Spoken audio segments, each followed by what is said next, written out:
If this man applied for a job, his CV would be dizzying. Director, producer, singer, writer, skydiver, deep sea diver. He's truly limitless. So simple and yet so diverse. I could just go on and on about Farhan Akhtar, a man who emanates grace and skill. Farhan, thank you for taking our time and joining me first of all. Oh, thank you for having me. It's always a pleasure talking to you. Right, we will recap and rewind your incredible journey in Hindi cinema. You started off as an assistant director. So you always wanted to be a director, a filmmaker? I knew inside me, like in your pit of your stomach, what your calling is. I was very embarrassed to admit it when I was a child because there was something still at that point when we were kids. The world of film seemed like a big bad world, and also you felt kind of embarrassed because your parents were from that world, so everyone would feel, "Arey, ye to but obvious hi hai ki he will also go there only." So I'd feel very embarrassed to talk about it, and I'd say to everyone, I want to be a pilot. I'd like to be this, I'd like to be that, and just stay away from talking about my love for movies. But I mean, it came to a certain point where I couldn't really control it, anymore or fight it anymore. And I spoke with, I was very, very close friends with Uday Chopra. We still are very close friends. And at that point, he was assisting Yash Ji, of course, in Lamhe, Yeah. is what he was doing. So I asked him, like if there's space, can I also just come and like be on set and assist? So Yeah. he spoke to his father, and his father met with me, and he asked me whether is this something that I'm just doing for the sake of it? What excites me about it? And I told him that I really like the visual aspect of filmmaking. I was an avid photographer at the time. So he said, why don't you work in the camera department and work with the cinematographer? Because that seems to be Wow. like what you're excited about. So I said, great. I mean, of course, I'll work as an assistant with him. So my first job actually was not as an assistant director. It was as an assistant cinematographer Wow. to Manmohan Singh ji on Labhe. And I worked there on that pretty much half that film. Yeah. And while I was working on that film, I saw what the assistant directors would do. And their role in the shaping of the movie or the making of the movie was more wholesome, not just about the visual. It was about performance. It was about the set. It was about the mood. It was about the dialogue. And I felt like that really is something that seems a lot more exciting for me to be doing. And that's when I switched Right. with my next job when I worked with Pankaj Parashar as an assistant director. Talk to me Yeah. about the magic of Dil Chahta Hai. How did that happen? You become a director, writer, and you form Excel Entertainment. I was working with a very, very influential person in my life at that time. His name is Adi Pocha. So I was working with him. We were in advertising. I was working as an assistant director to him. Because everyone can tell a story, I feel, but to sit down and write it, it takes a lot of time. It takes a lot of effort. You really keep challenging yourself. You're Yeah. writing things for days. You go back and then throw it away. So it can be a very frustrating process. So he got me into that habit of writing, and that's when I started writing this a kind of an idea which became Dil Chahta Hai eventually. And then really the chase began, as they say, with with trying to cast it. And honestly, I mean, I met the who's who of that time, from the biggest possible names to the people who had just broken into the scene. I met everyone. It wasn't easy at all to cast that film because it wasn't a conventional script. Nobody really knew what this film is about Yeah. when they were hearing it. There was no hook in the film. There was no major dramatic plot point. Yeah. So it took a lot of convincing with many people to come on board. And eventually, when Amir finally, after hearing it a couple of times, making me go back and think, because when he first heard it, he heard it actually as an English draft. And he said, why don't you just make this in English? Because I don't know if this humor, this language, the way they speak, the way they are, this element of cool, will translate when you do it in Hindi. So that was another process of going back and writing it in Hindi and coming back to him.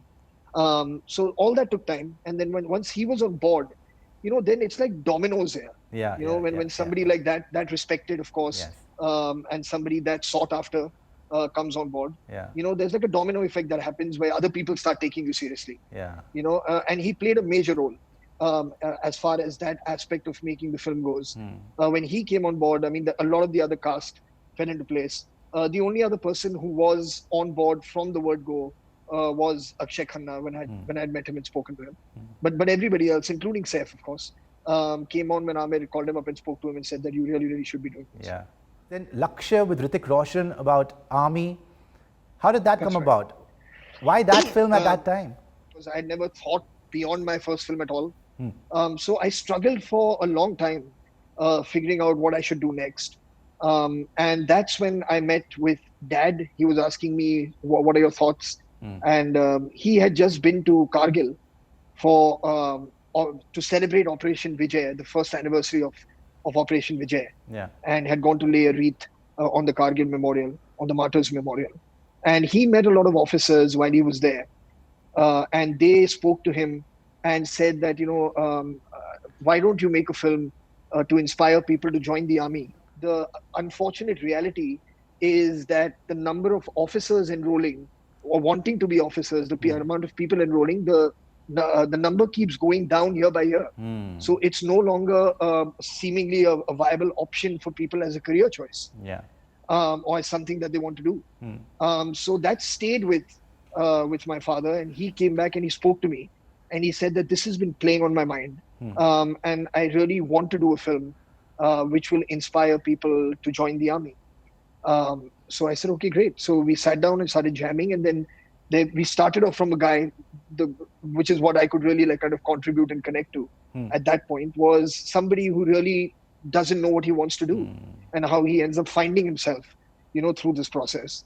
And so it was really his passion project to make it. And then, of course, once you got into it and once you researched more and learned more about the army, because I was clueless about how they function, about what their life is like. And I got to, it was an education for me through the making of that film. And it really is by far one of the most memorable experiences. I put it above everything else that I've done as a filmmaking, whether as a director or as a producer or as an actor. What that film taught me about the making of movies, what it taught me about how to respect what it is that you're making. It was a tremendous experience. Dawn. I have certain complaints because I cannot see anybody else or cannot imagine anybody else, because I saw Dawn when I was very young. And it's a film that your dad wrote with Salim Saab. And Shah Rukh Khan as Dawn just did not work for me. Amitabh Bachchan is Dawn. Why did that happen, and how did that come about? When I think of Dawn, I think of Mr. Bachchan too. Because for me, he is Dawn. He's the one who kind of entertained me with that film, who inspired me to want to remake that film, his character. So he'll always be that character for me. But for a whole other generation that we reintroduced to this film, for them, Shah Rukh will be the Dawn.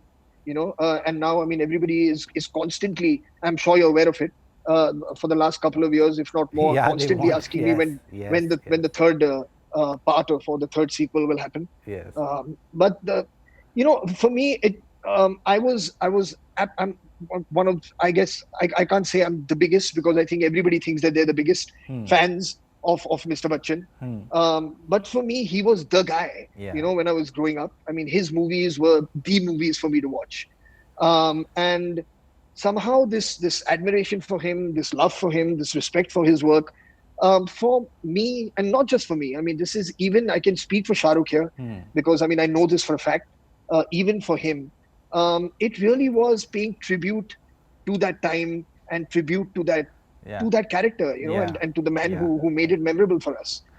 So it wasn't a film that was made to better it, because you can't, it was a film just made to pay tribute to it and kind of share that joy we had when we watched it, with a whole new generation of children, of young people who probably hadn't seen it. Ranveer once told me that Farhan is totally a filmy Keeda. Was that Keeda there that you wanted to act? That you wanted to be on screen? It's not, I won't say that I was averse to it, and I won't say that I was dying to do it either. It wasn't like that. I was loving what I was doing. I was making films that I was enjoying. Of course, every person who loves film, you start from the place of loving the actor. Because that's what you know about movies. When I'm a kid and I'm watching Mr. Bachchan on screen, if my dad wasn't my dad, I would have no idea what writing is about. I would have no idea what Mr. Yash Chopra does.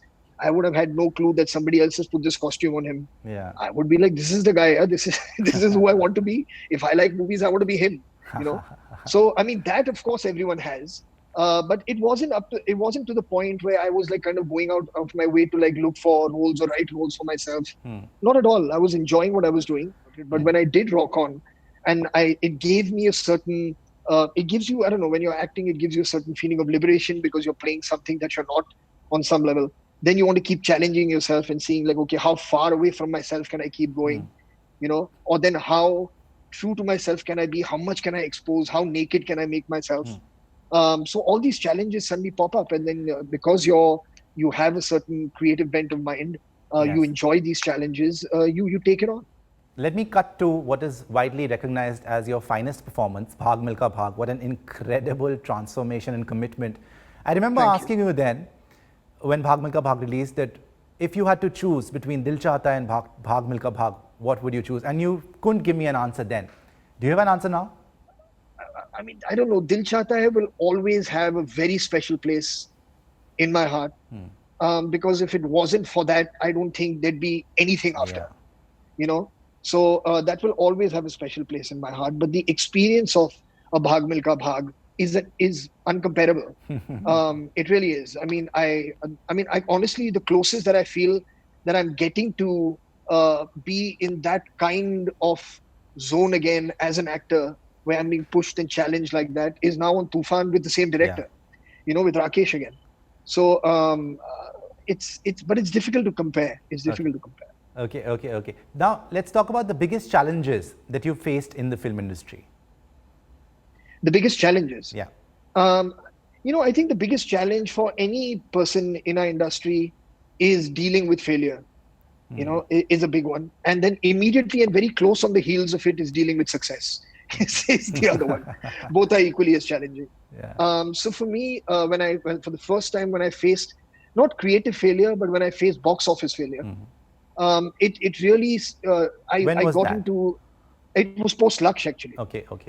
Because Laksh didn't do well at the box office. In my life, I had never worked harder on anything than I had worked on that film. And somehow, from everything that you read and everything that life teaches you or you learn from people, there's a certain feeling that you have that, you know, if I work honestly and I work hard and I give everything that I've got, my effort will be recognized, you know, and it should succeed. Why shouldn't it? And somehow life doesn't always pan out that way. You know, so it taught me about dealing with failure, that we are in a business where that can happen when you least expect it. Right. And how to gather yourself and focus on the future. Right. You know, it was that. And subsequently also dealing with success.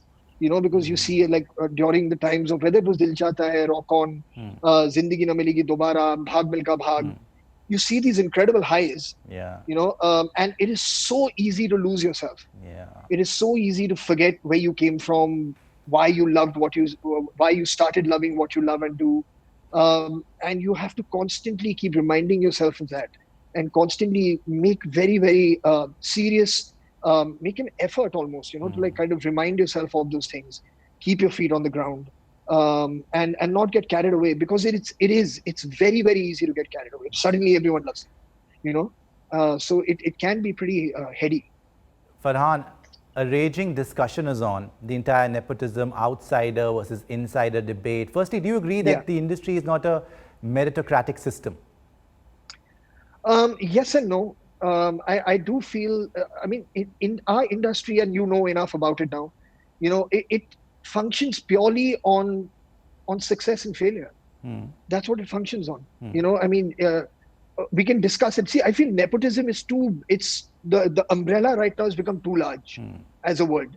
It's taken too many other issues under it, which actually don't belong under that word. So different things have to be discussed separately. Is there a privilege for people who are born in the film industry? Absolutely. There absolutely is privilege. Would it be easier for somebody in my place or another child who has been born, knows everybody from the time that they are born. Everybody knows them Hmm. from the time that they are born. They socialize at times. They go to each other's events. Hmm. Would it be easier for them to have access to someone, to pick up the phone and call someone, to Hmm. meet someone, to pitch a script to someone, to offer their services as an actor or an actress to someone? 100%. There's Hmm. no denying that. Does that mean that that's a bad thing? No. I mean, that's the lot of the draw. That's what you've been given. Your parents have worked incredibly hard to be able to give you, I guess, a certain kind of a head start, as any parent would like to give their kid. But at the same time, you cannot discount the struggles of what a person who's not born with this goes through. You cannot not be empathetic Hmm. towards it. You can't not understand it, or pretend that it doesn't exist when they talk about it. It absolutely is. It cannot be easy, and I absolutely appreciate that, and I understand that that Farhan, it cannot. the feeling now is that outsiders are discriminated against and somewhat isolated. So there's this privileged club in Hindi cinema which marginalizes, these outsiders or so-called independent artists, and there's a lobby who I works against honestly, them. Is what the feeling is, and this whole debate right. is now centered around this, that there's this lobby with the media, with the PR. Like Tapsi Pannu told me that, listen, I didn't get featured on two very big magazines, but a star kid who hasn't even done a film will feature on the cover of the same magazine. So there is this, what you call movie mafia. This word has been thrown very lightly. What do you Right. think about that? I can only speak from my experience on Hmm. this, because I've been working for 20 years, and it is I have never I don't know what this privilege club is.